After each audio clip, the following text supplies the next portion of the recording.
Voilà donc l'équipe d'un début prometteur sur ce plateau. Je cherchais pour ce personnage quelqu'un qui sache incarner à la fois une mélancolie, parce que le personnage est chargé d'un truc assez lourd, et en même temps qui sache le faire avec une grande légèreté, une élégance et de l'humour aussi. Ça, c'était très important. Il pouvait pas être...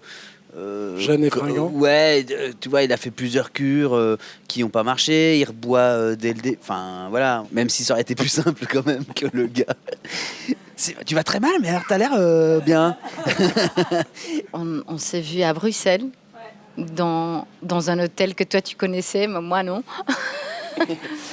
Et on a parlé aussi d'autres choses que sur le film, surtout sur la vie privée et les hommes. C'est une personnage très mystérieuse. Et j'adore ça. Parce qu'on sait rien sur elle. Rien du tout.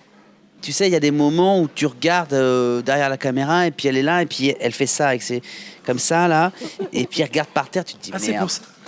Ouais, tu te dis merde, elle est pas, c'est pas ce qu'elle avait, c'est pas ce que tu avais imaginé. Si. Non, bah non. Si. Non. Si. Non. Si. Voilà, et puis ça peut durer très longtemps. Même si en plus elle l'appelait Fabrice sur le plateau, tu sais que c'est son père, tu sais qu'elle est sa fille, et il y a un truc de, on fait comme si non. Tu vois, alors que oui, je suis sûr qu'il m'en voudra pas, mais il a peut-être oublié ou pas d'ailleurs. C'était le moment où on est dans le cimetière et Fabrice entre les prises fait Johnny.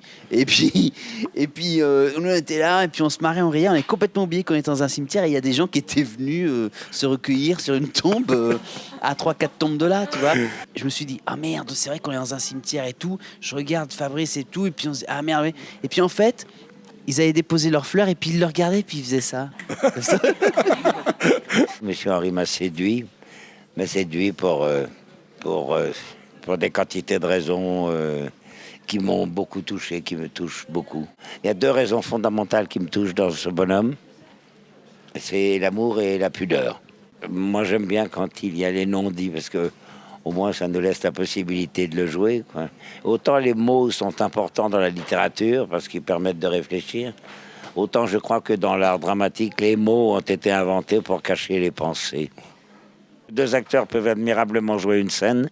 Si elle est mal filmée, mal montée, on a l'air de 2 cons. L'odeur de la mandarine. D'après vous, c'est à quelle odeur l'odeur de la mandarine? Mandarine. C'est la première fois qu'on écrit un rôle pour moi. Et ça m'a donné une confiance supplémentaire par rapport à mes films précédents. Et j'ai eu le sentiment de m'abandonner beaucoup plus, d'oser plus, grâce à sa bienveillance et son désir de me filmer. En fait, je me sentais plus légitime et en ce sens, j'ai répondu vraiment comme un soldat à toutes ces demandes. J'ai senti qu'il y avait un potentiel dramatique chez elle. Alors, elle est extrêmement drôle, ça tout le monde le sait, très vive, très intelligente. Et je sentais qu'il y avait un potentiel dramatique qui n'avait pas encore été révélé. Et donc, j'avais très, très envie d'être celui qui allait révéler ce potentiel-là. Elle m'a dit, mais l'actrice qui va avoir le rôle, elle a une chance inouïe. Et parce que le rôle est très beau, très fort, c'est un beau parcours. Et je lui dis, mais voilà, il faut que je te le dise, je l'ai écrit pour toi et j'aimerais beaucoup que tu interprètes ce personnage. Et elle a répondu oui tout de suite. Et voilà, l'aventure a commencé comme ça. Ouais. Bon, on va pas raconter le film, mais bon, il y a des scènes un peu physiques avec des chiens. Dit comme ça, c'est ambigu, mais... Ce qui est important, c'est que c'est aussi un festival populaire, c'est-à-dire que les gens peuvent venir et c'est accessible. Et c'est bien que le cinéma soit accessible, quels que soient les films.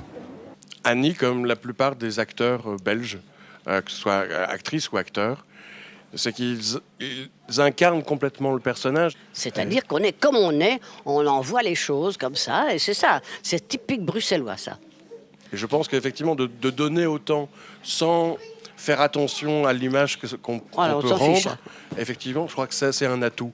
Notre cinéma, depuis quelques années, est complètement décomplexé, justement par rapport au cinéma français. Ils osent tout.